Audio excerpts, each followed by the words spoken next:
As like what I've told sa mga artista ko before, when I wrote the script, Topak is really born out of pandemic. Nung lahat tayo contained and all, and we are all bombarded by the news sa TV, pandemic, death, gera, famine, away ng lahat, doon nag-create yun. And at the same time, looking back sa script na sinulat ko, I realized na it was my Topak after all. Sarili kong multo ang sinusulat ko na sa lahat ng mga takot. And then, I just realized na kailangan mo itong ilagay sa pelikula. And I'm a #1 fan ng Pinoy action film. Mas purist ako sa Pinoy action film.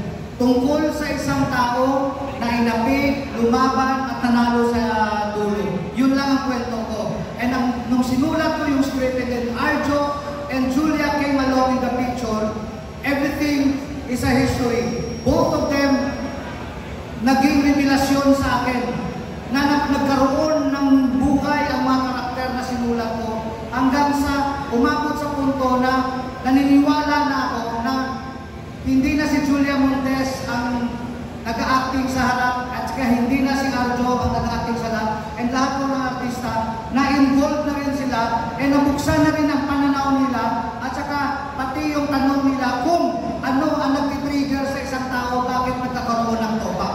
So it's a process, mahabang proseso siya pero maganda dahil napaka-personal ng kwento, and lahat tayo and lahat ng mga artista ko, I'm sure may mga kanya-kanyang Topak yan. Depende na lang kung paano ilabas.